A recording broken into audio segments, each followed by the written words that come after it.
Good morning students। बेटे अपना topic है library sources and art in education ਦੇ ਵਿੱਚ ਲਾਇਬ੍ਰੇਰੀ ਪ੍ਰੋਸੀਜਰ। ਜਿਹੜਾ ਆਪਣਾ ਸਬਜੈਕਟ ਹੈ ਉਹਦੇ ਵਿੱਚ ਆਪਾਂ ਅਗਲਾ ਟੌਪਿਕ ਕਰਾਂਗੇ ਲਾਇਬ੍ਰੇਰੀ ਪ੍ਰੋਸੀਜਰ। ਲਾਇਬ੍ਰੇਰੀ ਪ੍ਰੋਸੀਜਰ ਦੇ ਵਿੱਚ ਬਹੁਤ ਸਾਰੇ ਸੈਕਸ਼ਨਸ ਆਉਂਦੇ ਨੇ ਜਿਹਦੇ ਵਿੱਚ ਆਪਾਂ ਐਕੁਜੀਸ਼ਨ ਸੈਕਸ਼ਨ ਨੂੰ ਜਿਹੜਾ ਹੈ ਉਹ ਡਿਸਕਸ ਕਰਾਂਗੇ। ਤੇ ਬੇਟੇ ਜੇਕਰ ਆਪਾਂ ਗੱਲ ਕਰੀਏ ਲਾਇਬ੍ਰੇਰੀ ਦੇ ਵਿੱਚ ਇੱਕ ਸਮਾਲ ਲਾਇਬ੍ਰੇਰੀ ਦੇ ਵਿੱਚ ਸਿਰਫ ਇੱਕ ਹੀ ਲਾਇਬ੍ਰੇਰੀਅਨ ਕਾਫੀ ਹੁੰਦਾ ਹੈ।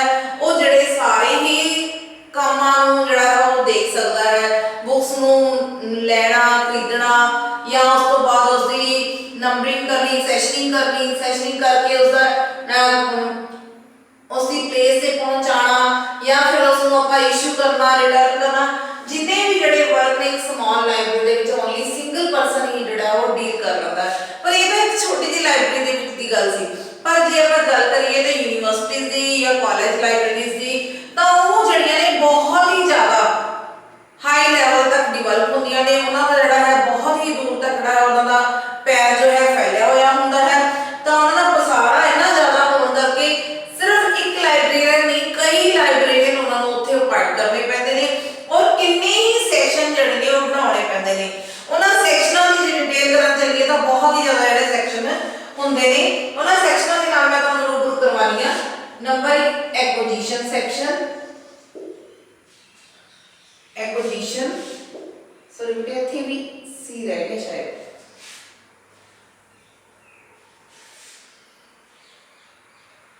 एक मिनट बेटा।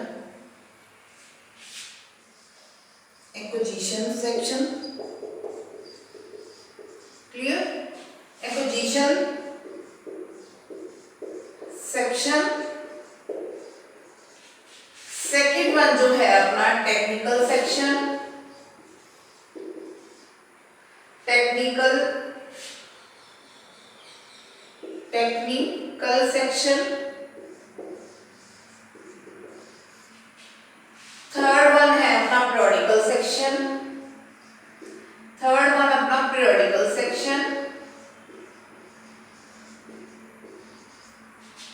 फोर्थ वन है अपना सर्कुलर जो आप कहते हैं सर्कुलेशन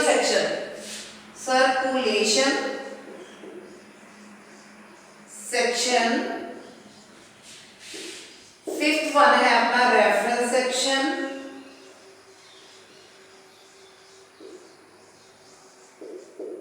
क्लियर।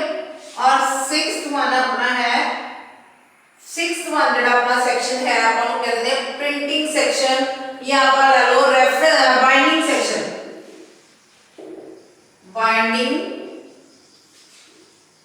सेक्शन। क्लियर है। उस तो बाद नंबर 7 की गल करी। नंबर 7 ते जिहड़ा अपना थीसिस और डेजर्टेशन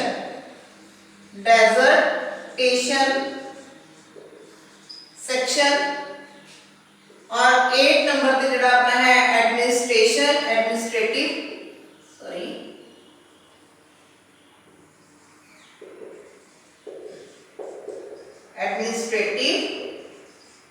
और फाइनेंस सेक्शन।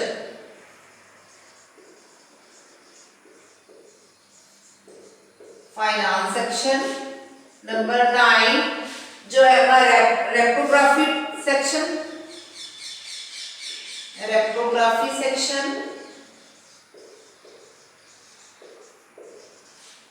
नंबर 10 ते अपना है ट्रांसलेशन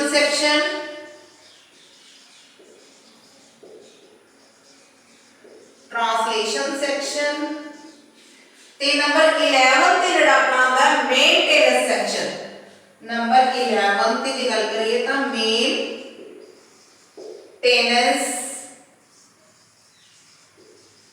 सेक्शन। क्लियर बेटा। जिहड़े मैं तुहानू हेडिंग्स दस्से ने और इस दे विच इतना प्रिंटिंग सेक्शन भी हुंदा है। क्लियर। तो हम इहदा सेक्शन नूं असीं 1 बाय 1 जो साडे इंपॉर्टेंट जो साडे सिलेबस दे नाल डील करदे हैं उन्हां सेक्शंस नूं अच्छे तरीके नाल जो है क्लियर करांगे। तो फर्स्ट आपां डील करांगे एक्विजिशन सेक्शन। इस सेक्शन नूं आपां डिस्कस करांगे उस दे बारे जिहड़ी है कुछ इन्फॉर्मेशन मैं तुहानू प्रोवाइड करवा रही हूँ। ठीक है बेटा जी। तो फर्स्ट अपना है एक्विजिशन सेक्शन।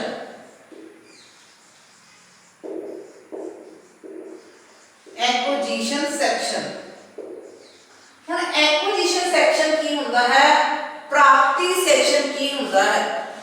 कहते जो प्राप्ति सेक्शन की गल करते हैं तो बुक्स दी, मैगजीन दी, पीरियोडिकल दी, इनसाइक्लोपीडिया दी, होर जिन्ने भी हथ लिखता ने, मैनूस्क्रिप्ट्स दी, सीडीज दी या इंटरनेट की फैसिलिटी दी, जिन्ने भी तरह की जिहड़ी चीज़ां की गल करिए तो वह सारिया जो भी मैटीरियल है, जो लाइब्रेरी के विच मैटीरियल है, उस मैटीरियल को प्राप्त करके उसको उस स्थान ते पहुंचा के उसको उसके यूजर तक पहुंचाना सब तो पहला स्टेप एक्विजिशन सेक्शन का होता है। ठीक है बेटे। एक्विजिशन सेक्शन को तीन भागों के विच वंडिया गया है। मेनली 3 पार्ट्स में, स्मॉल पार्ट्स तो बहुत सारे आ जाते हैं, पर मेनली 3 पार्ट्स में की है बुक सिलेक्शन। फर्स्ट की है बुक सिलेक्शन, सेकंड वन है बुक एक्विजिशन,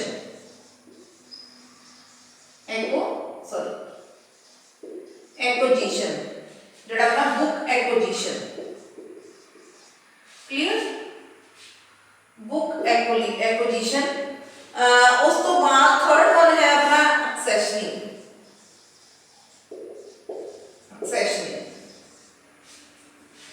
बेटे book selection, book acquisition, accessioning जिहड़ी तीन जड़ियां ज्यादा चीज़ां जरूरी ने। कहते things are remind during selection. सब तो पहला अपन जे बुक सिलेक्शन की गल करिए, जिहड़ियां बुक्स सानू सिलेक्ट क्यों करनियां पैंदियां ने, क्यों लोड़ पैंदी है बुक सिलेक्शन की। सब तो पहला जे गल करिए तां जिहड़ियां साडे कोले ओल्ड बुक्स ने, उन्हां ओल्ड बुक्स की जो है वीडिंग आउट बोलिया जाता है। वीडिंग आउट होंदा जिहड़ियां साडीआं आउटडेटेड बुक्स ने जिन्हां दा कोई यूज नहीं है लाइब्रेरी दे विच, तां असीं उन्हां बुक्स नूं जो है लाइब्रेरी दे विचों हटा दिंदे आ, खत्म कर दिंदे आ, मतलब डिस्ट्रॉय कर दिंदे आ। तां ओह हुंदा वीडिंग आउट, ओह वर्ड हुंदा वीडिंग आउट। कई बार शॉर्ट फॉर्म दे विच पूछा जाता है, शॉर्ट फॉर्म दे विच भी आ जाता है वीडिंग आउट की हुंदा। ठीक है। तां रीडिंग आउट हो जाती है, वो बुक्स खत्म कर देते हैं आपां। तां होर से सेकंड आप बुक सिलेक्शन की गल कर रहे हैं, जिवें बुक सिलेक्शन को अपन डील करांगे। हुण बुक सिलेक्शन के दौरान रीडिंग आउट करनी होंदी है जिहड़ियां पुरानियां बुक्स, या आप लगा लो न्यू अराइवल्स नूं रखना होंदा है, यूजर्स की डिमांड होती है। बुक सिलेक्शन ਹੁਣ बुक सिलेक्शन ਦੇ ਵਿੱਚ ਜਿਹੜਾ ਆਪਾਂ ਗੱਲ ਕਰੀਏ, ਕਹਿੰਦੇ काइंड ऑफ यूजर की ध्यान ਚ ਰੱਖਿਆ ਜਾਂਦਾ। क्यों पहला ਦਾ क्यों ਮੰਗਵਾਉਂਦੇ ਆਪਾਂ बुक्स डिमांड करके, यूजर्स ਦੀ डिमांड करके।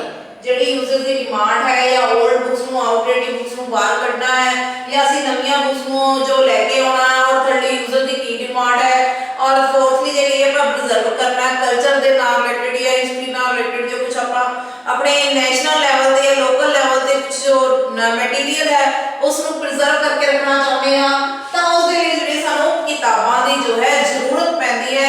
या आजकल ਦੀ ਜਿਹੜੀ टेक्निकल यूज एज होने करके, टेक्निकल युग होने करके, तकनीकी युग होने करके ਜਿਹੜੀ है किताबां ਦੀ ਇੰਨੀ ਜ਼ਿਆਦਾ बहुतायत भी है और ਇੰਨੀ ਜ਼ਿਆਦਾ डिमांड होने करके नवीं चीज़ां ਦੀ नवीं खोजां हो रही है। ਤਾਂ ਉਸ ਦੇ ਲਈ ਵੀ ਜਿਹੜੀ ਸਾਡੀ डिमांड है, ਜਿਹੜੀ ਮੰਗ है, ਲੋੜ है, ਜਿਹੜੀ ਉਹ ਵੱਧ ਰਹੀ है, ਤਾਂ ਉਸ ਦੇ ਲਈ ਸਾਨੂੰ बुक्स ਜਿਹੜੀ है ਲੋੜ ਪੈਂਦੀ है। ਸਭ ਤੋਂ ਪਹਿਲਾਂ बुक्स ਦੀ ਜ਼ਰੂਰਤ ਕਿਉਂ ਪੈਂਦੀ है, ਵਾਈ ਵੀ ਨੀਡ बुक्स ਜਾਂ ਮਟੀਰੀਅਲ, ਤਾਂ ਉਹਦੇ ਲਈ ਉਹ ਕਾਰਨ ਹੈ। ਠੀਕ ਹੈ। ਹੁਣ ਉਸ ਤੋਂ ਬਾਅਦ बुक सिलेक्शन ਕਰਨ ਲੱਗੇ ਸਾਨੂੰ ਕੀ ਧਿਆਨ ਚ ਰੱਖਣਾ ਪੈਂਦਾ, ਸਾਨੂੰ ਧਿਆਨ ਦੇ ਵਿੱਚ ਰੱਖਣਾ ਪੈਂਦਾ ਕਾइंड ऑफ यूजर, ਵੀ ਕਿਸ ਸੰਬੰਧੀ काइंड ऑफ यूजर्स, यूजर किस तरह के किस किस्म के पाठक ने, साइंस नाल रिलेटेड पाठक ने, एजुकेशन नाल रिलेटेड पाठक ने, या इंजीनियरिंग नाल रिलेटेड पाठक ने, किदे नाल रिलेटेड जिहड़े अपने रीडर्स ने, यूजर्स ने। ठीक है। उस तो बाद आ जाता है kind of interest of user, जिहड़ा यूजर का जिहड़ा इंटरेस्ट है वो किस नाल संबंधित है। यूजर देख लिया सी, ठीक है। हुण मैनूं पता नहीं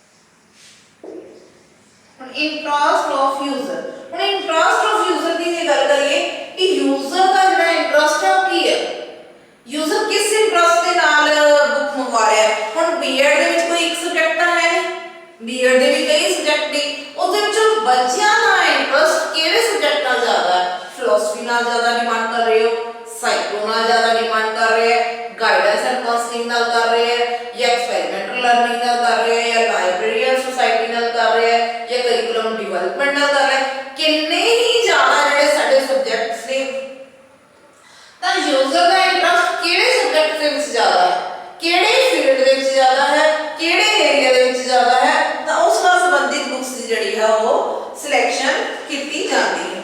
ते जे नैक्सट आपां गल करिए तां जिहड़ी सिलेक्शन है, सिलेक्शन करदे होए एक होर गल दा भी जो है ध्यान दित्ता जांदा है भी इंपार्शियलिटी होवे, पार्शियलिटी ना होवे, इंपार्शियलिटी होवे। इंपार्शियलिटी दे विच की बेटे भी तां जो ये ना होवे कि जेड़ा तां यूजर या जेड़े बच्चे जेड़ा फील्ड या जेड़ा स्कोप मैनू पसंद है, फॉर एग्जांपल मैनू एजुकेशन डिपार्टमेंट बहुत ज़्यादा पसंद है, तां ये ना होवे कि मैं एजुकेशन डिपार्टमेंट दी तां बहुत सारी बुक्स मंगवा ला, ते जेड़ा मैनू मैकेनिकल डिपार्टमेंट है पसंद नहीं है तां मैं मैकेनिकल डिपार्टमेंट दी जेहड़ियां बुक्स हैं बहुत ना मात्र बुक दे विच मंगावा, या फिर जे मैनू इंटरस्ट हैगा अपने मैगजीन्स दे विच तां मैं मैगजीन्स दी नहीं तां बहुत ज़्यादा ऑर्डर दे देवां, और जे मैनू जे बाय चांसली बाय वैसे ही फॉर एग्जांपल दस रही हां जे पीरियडिकल्स नहीं पसंद, मैं पीरियडिकल साडे पीरियडिकल्स नहीं मंगवाने, तां ਇਹ ਜਿਹੜੇ ਆ ਬਾਇਸ ਬਿਨਾਂ ਕਿਸੇ ਬਾਇਸ ਦੇ ਬਿਨਾਂ ਕਿਸੇ ਭੇਦਭਾਵ ਦੇ ਜਿਹੜੀ ਹੈ ਉਹ ਬੁੱਕਸ ਦੀ ਸਿਲੈਕਸ਼ਨ ਹੋਣੀ ਚਾਹੀਦੀ ਹੈ। ਤੇ ਫੋਰਥ ਪੁਆਇੰਟ ਜਿਹੜਾ ਹੈ ਬੈਸਟ ਕੁਆਲਿਟੀ। ਫੋਰਥ ਸਿਲੈਕਸ਼ਨ ਦੇ ਵਿੱਚ ਆਪਾਂ ਪੁਆਇੰਟ ਦੀ ਗੱਲ ਕਰੀਏ ਤਾਂ ਬੈਸਟ ਕੁਆਲਿਟੀ ਨੂੰ ਵੀ ਲੈ ਸਕਦੇ ਆ, ਜਿਹੜੀ ਹੈ ਬੈਸਟ ਕੁਆਲਿਟੀ ਲਿਖਣੀ ਚਾਹੀਦੀ ਹੈ ਵੀ ਬੁੱਕਸ ਦੀ ਜਿਹੜੀ ਕੁਆਲਿਟੀ ਹੈ, ਕਿਹੜੀ ਬੁੱਕਸ ਦੀ ਜਿਹੜੀ ਕੁਆਲਿਟੀ ਹੈ ਸਭ ਤੋਂ ਜ਼ਿਆਦਾ ਵਧੀਆ ਹੈ। बेस्ट क्वालिटी होवे, बेस्ट सोर्स होवे,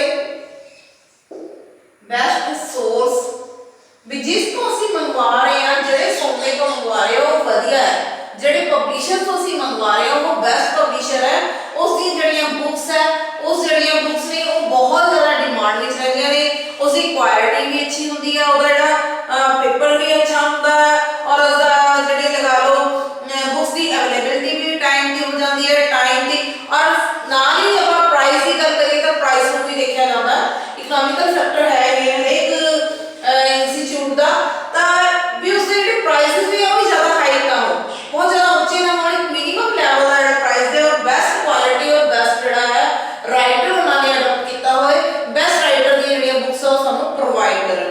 ठीक है बेटे, उस तो बाद रेलीवेंट सब्जेक्ट की रेलीवेंट बुक होवे, बिल्कुल ढुकवी जड़ा है साडे कोल रेलीवेंट मटीरियल होवे जिसदे कोलों वो भी ਅਸੀਂ बुक सिलेक्ट करन दे विच लैने हैं रेलीवेंट मटीरियल, ढुकवा मटीरियल। ਹੁਣ रेलीवेंट मटीरियल जे है ਤਾਂ ਹੀ ਅਸੀਂ ਜਿਹੜੀ ਹੈ बुक सिलेक्ट करांगे, जे उस बुक ਦੇ ਵਿੱਚ ਢੁਕਵਾ ਜਿਹੜਾ सब्जेक्ट ਦੇ ਨਾਲ मटीरियल ही नहीं है ਤਾਂ it will not be selected, ਉਹ ਸਿਲੈਕਟ ਨਹੀਂ ਕੀਤੀ ਜਾਏਗੀ। ਜੇ ਸਿਲੈਕਟ ਕਰਨ ਲਈ ਉਹਦੇ ਵਿੱਚ ਕੀ ਹੋਣਾ ਚਾਹੀਦਾ, ਢੁਕਵਾਂ ਜਿਹੜਾ ਵਿਸ਼ਾ ਵਸਤੂ ਹੋਣਾ ਚਾਹੀਦਾ, ਢੁਕਵਾਂ ਹੀ ਜਿਹੜਾ ਉਸਦੇ ਨਾਲ ਸਾਰੇ ਸੰਬੰਧਿਤ ਜਿਹੜੇ ਤੱਤ ਨੇ ਉਹ ਢੁਕਵੇਂ ਦੇ ਯੋਗ ਹੋਣੇ ਚਾਹੀਦੇ ਨੇ, ਨਾ ਹੀ ਕੋਈ ਇਹ ਹੋਵੇ ਕਿ ਉਸ ਦੇ ਉੱਤੇ ਕੱਲ ਨੂੰ ਕੋਈ ਕਾਰਵਾਈ ਹੋ ਜਾਵੇ। ਠੀਕ ਹੈ ਬੇਟਾ ਜੀ, ਹੋਰ ਜੇ ਗੱਲ ਕਰੀਏ ਤਾਂ ਆਪਾਂ ਅੰਡਰ ਬਜਟ ਹੋਣੀ ਚਾਹੀਦੀ ਹੈ। ਅੰਡਰ ਬਜਟ ਕੀ ਹੁੰਦਾ ਵੀ ਤਾਂ ਜੋ ਜਿਹੜੇ ਇੰਸਟੀਚਿਊਟ ਹੈ ਉਹ ਆਪਣੇ ਬਜਟ ਦੇ ਅਕੋਰਡਿੰਗਲੀ, मैं जिवें पहले ही इकोनॉमिकल फैक्टर की गल कर चुकी हां कि वो बुक्स की सिलेक्शन होती है किस बिहाफ पे होती है, सब तो पहला यूजर को देखा जाता है, फिर यूजर के इंटरेस्ट को देखा जाता है, यूजर की डिमांड को देखा जाता है, बेस्ट क्वालिटी को देखा जाता है, बेस्ट सोर्स को देखा जाता है, रेलेवेंट मटीरियल को देखा जाता है, ते अंडर बजट भी बजट के अंदर है कि नहीं वो बुक्स, ये नहीं है कि सासी लेनी 10 बुक्स ने वो उन्होंने कॉस्ट ही इतना हाई नहीं हाई है कि ਅਸੀਂ 2 ही बुक्स ਜਿਹੜੀਆਂ ਹੈ परचेज ਕਰਨ ਦੇ ਯੋਗ ਹੁੰਦੇ ਆ, एबल ਹੁੰਦੇ ਆ। ਠੀਕ ਹੈ ਬੇਟਾ, ਇਹ ਜਿਹੜੀਆਂ ਕੁਝ ਚੀਜ਼ਾਂ ਨੇ बुक सिलेक्शन ਦੇ ਵਿੱਚ ਜਿਹੜੀਆਂ ਸਾਡੀਆਂ ਹੈਲਪ ਕਰਦੀਆਂ ਨੇ। ਅਸੀਂ ਕੀ ਕਰਦੇ ਬੁੱਕ ਸਿਲੈਕਸ਼ਨ ਦੇ ਵਿੱਚ ਇਹਨਾਂ ਨੂੰ ਜ਼ਰੂਰ ਨੋਟ ਡਾਊਨ ਕਰਕੇ ਰੱਖਦੇ ਆ, ਫਿਰ ਹੀ ਕਿਤੇ ਜਾ ਕੇ ਅਸੀਂ ਬੁੱਕ ਦੀ ਸਿਲੈਕਸ਼ਨ ਹੁੰਦੀ ਹੈ। ਕਹਿੰਦੇ ਹੁਣ objective of book selection, sorry objectives of book selection.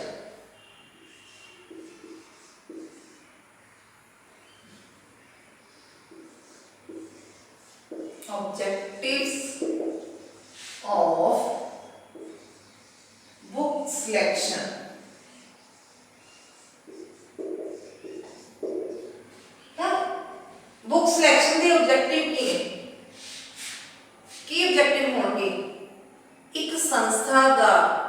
ਵਿੱਚ ਆਪਾਂ ਬੁੱਕ ਜਦੋਂ ਸਿਲੈਕਸ਼ਨ ਕਰਦੇ ਆ ਤਾਂ ਉਸ ਸੰਸਥਾ ਦਾ ਕਰਿਕੂਲਮ ਸਭ ਤੋਂ ਪਹਿਲਾਂ ਮੇਨ ਹੋਏਗਾ।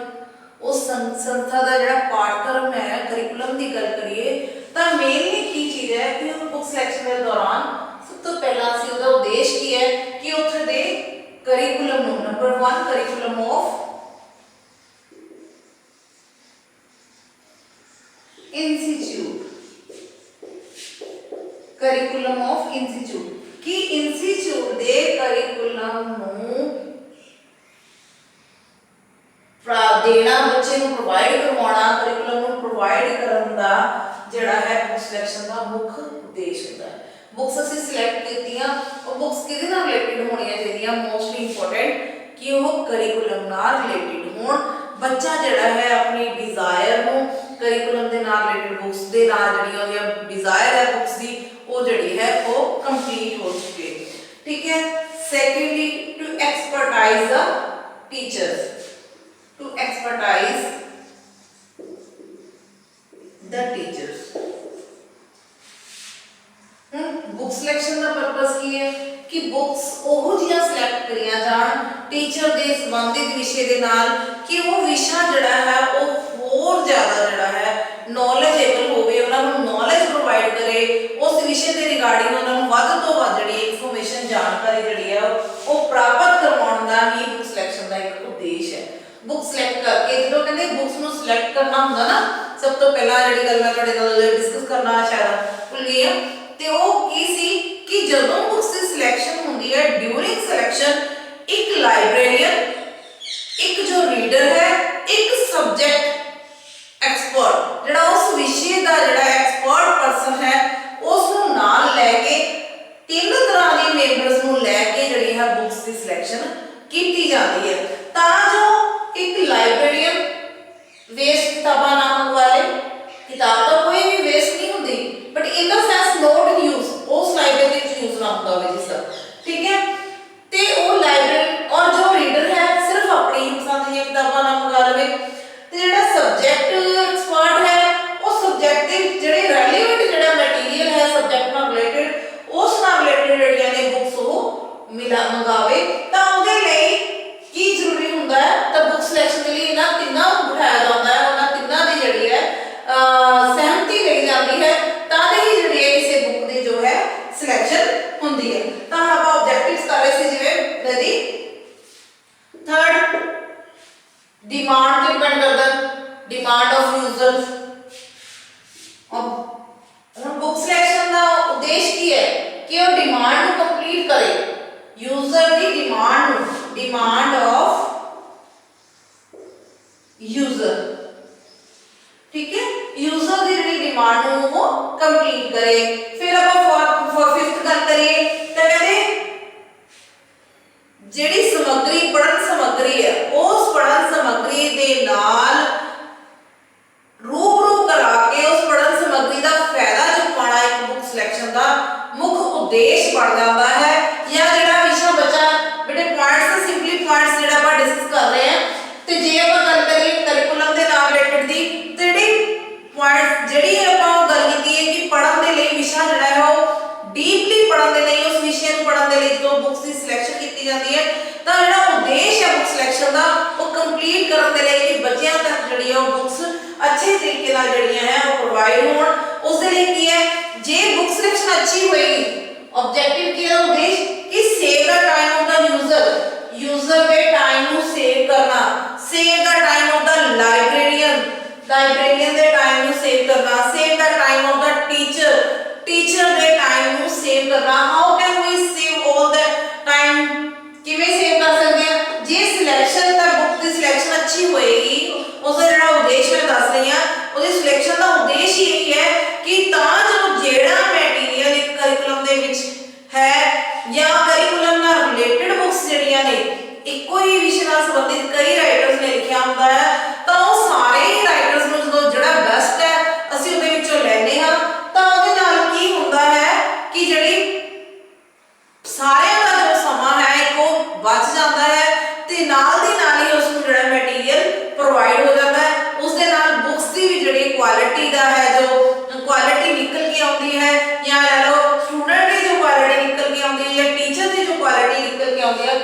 सारी की सारी ही बुक सिलेक्शन के ऑब्जेक्टिव्स दे विच कवर हो जाती है। ठीक है जी, हुण मैं तुहानूं दस्सिया करिकुलम नाल रिलेटेड होवे, टीचर नूं एक्सपर्ट करन दे लई विषय नाल संबंधित होवे, या जिहड़ा आपां सब्जैक्ट अदर सब्जैक्ट्स दे नाल सब्जैक्ट नाल रिलेटेड बुक्स जिहड़ियां होण उस सब्जैक्ट जिहड़ा है उहदे नाल रिलेटेड होर एक्स्ट्रा बुक्स भी जिहड़ियां ने प्रोवाइड कीतियां गईयां। टाइम नूं जो है save the time of the teacher, save the time of teacher, clear, save the time of user, clear। 7 point की गल करिए टू प्रिजर्व द कल्चर, साडे कल्चर नु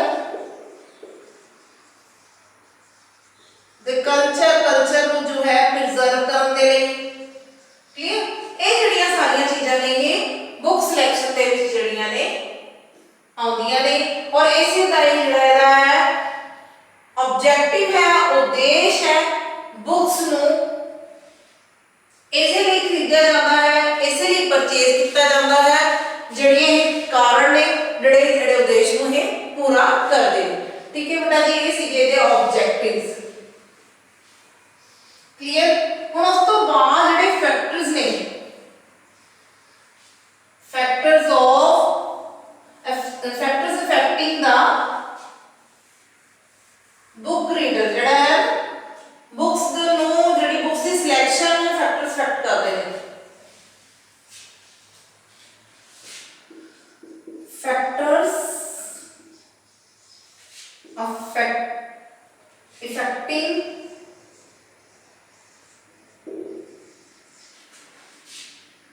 affecting the book selection, book selection। ਹੁਣ book selection ਦੇ ਵਿੱਚ ਕਿਹੜੇ factor ਸਾਨੂੰ ਜਿਹੜੇ ਨੇ ਇਫੈਕਟ ਕਰਦੇ ਨੇ। ਸਭ ਤੋਂ ਪਹਿਲਾਂ ਕਾइंड ऑफ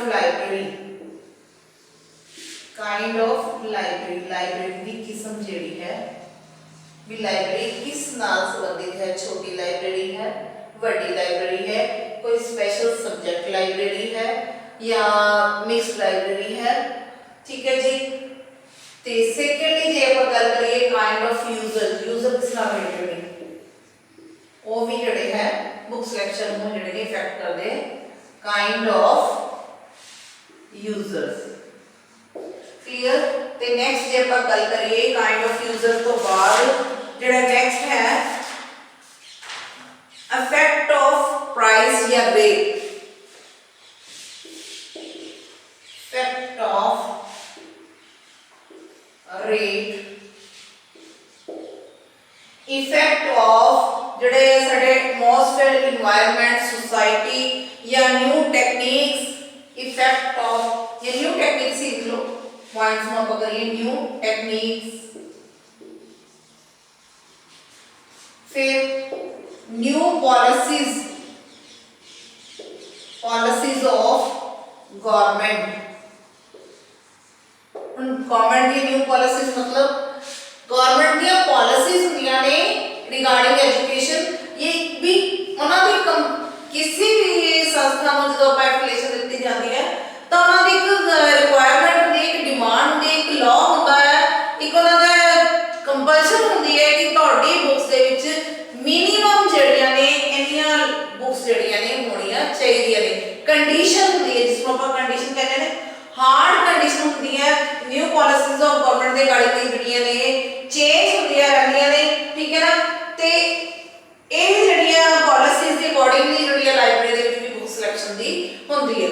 ਔਰ ਨੈਕਸਟ ਦੀ ਗੱਲ ਕਰੀਏ availability of books, availability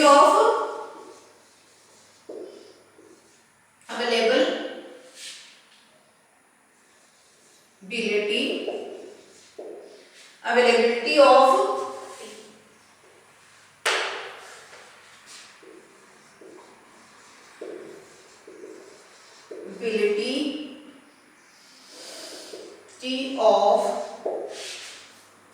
books in the market,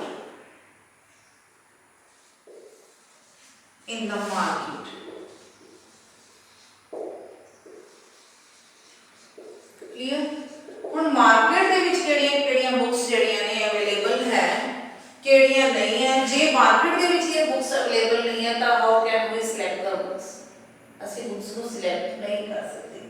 ਤਾਂ ਬੁੱਕਸ ਨੂੰ ਸਿਲੈਕਟ ਕਰਨ ਦੇ ਲਈ ਜਿਹੜੇ ਤੱਤ ਨੇ, ਜਿਹੜੇ ਫੈਕਟਰ ਨੇ ਸਾਨੂੰ ਇਫੈਕਟ ਕਰਦੇ ਨੇ ਕਿ ਲਾਇਬ੍ਰੇਰੀ ਕਿਸ ਕਿਸਮ ਦੀ ਹੈ, ਯੂਜ਼ਰ ਦੀ ਡਿਮਾਂਡ ਕਿਸ ਤਰ੍ਹਾਂ ਦੀ ਹੈ, ਯੂਜ਼ਰ ਕਿਸ ਨਾਲ ਰਿਲੇਟ ਕਰਦੇ ਨੇ, ਫਿਰ ਉਸ ਦਾ ਰੇਟ ਵੀ ਇਫੈਕਟ ਕਰਦਾ ਹੈ ਕਿ ਬੁੱਕ ਜਿਹੜੀ ਹੈ ਕੋਸਟਲੀ ਹੈ ਜਾਂ ਜੇ ਆਪਾਂ ਕਹਿੰਦੇ ਵੀ ਕੋਸਟਲੀ ਹੈ ਜਾਂ ਆਪਾਂ ਕਹਿੰਦੇ ਨਾ ਵੀ ਕੋਸਟਲੀ ਨਹੀਂ ਹੈ। ਠੀਕ ਹੈ। ਫਿਰ ਨਿਊ ਟੈਕਨੀਕਸ ਕੀ ਨੇ, ਨਿਊ ਟੈਕਨੀਕਸ ਦੇ ਅਕੋਰਡਿੰਗਲੀ ਜਿਹੜੀਆਂ ਨਵੀਆਂ ਬੁੱਕਸ ਜਿਹੜੀਆਂ ਆ ਰਹੀਆਂ ਨੇ ਉਹ ਨਿਊ ਟੈਕਨੀਕਸ ਦੇ ਨਾਲ ਕਵਰ ਕਰਦੀਆਂ ਨੇ, ਨਿਊ ਪਾਲਿਸੀਜ਼ ਨੂੰ ਕਵਰ ਕਰਦੀਆਂ ਨੇ। ਮਾਰਕੀਟ ਦੇ ਵਿੱਚ ਬੁੱਕਸ ਦੀ ਅਵੇਲੇਬਿਲਿਟੀ ਹੈਗੀ ਹੈ। ਤਾਂ ਜਿਹੜੇ ਕੁਝ ਫੈਕਟਰ ਨੇ ਜਿਹੜੇ ਬੁੱਕ ਸਿਲੈਕਸ਼ਨ ਦੇ ਨਾਲ ਡੀਲ ਕਰਦੇ ਨੇ। ਇਹ ਤਾਂ ਬੇਟਾ ਜੇ ਆਪਾਂ ਬੁੱਕ ਸਿਲੈਕਸ਼ਨ ਦੀਆਂ ਕੁਝ ਜਿਹੜੀਆਂ ਆਬਜੈਕਟਿਵਸ ਕਰ ਲਏ, ਫੈਕਟਰ ਕਰ ਲਏ, ਰੀਜ਼ਨ ਕਰ ਲਏ, ਠੀਕ ਹੈ, ਤਾਂ ਉਹ ਇਸ ਦੇ ਨਾਲ ਆਪਾਂ ਕੀਤਾ ਹੈ। ਇਸ ਤੋਂ ਬਾਅਦ ਆਪਾਂ ਨੈਕਸਟ ਲੈਕਚਰ ਦੇ ਵਿੱਚ ਹਲੇ ਵੀ ਬੁੱਕ ਸਿਲੈਕਸ਼ਨ ਜਿਹੜੇ ਹੈਗੇ ਨੇ ਕੁਝ ਪੁਆਇੰਟਸ ਰਹਿ ਗਏ ਨੇ, ਸੋਰਸਿਸ ਆਫ ਬੁੱਕ ਸਿਲੈਕਸ਼ਨ, ਕਿ ਬੁੱਕ ਸਿਲੈਕਸ਼ਨ ਜਿਹੜੀ ਹੈ ਕਿੱਥੋਂ ਅਸੀਂ ਬੁੱਕ ਦੀ ਸਿਲੈਕਸ਼ਨ ਕਰ ਸਕਦੇ ਹਾਂ, ਠੀਕ ਹੈ, ਉਸ ਨੂੰ ਡੀਲ ਕਰਾਂਗੇ। ਇਸ ਦੇ ਨਾਲ ਹੀ ਜਿਹੜਾ ਇਹ ਲੈਕਚਰ ਹੈ ਆਪਣਾ ਕੰਪਲੀਟ ਹੁੰਦਾ ਹੈ। Thank you and have a nice day.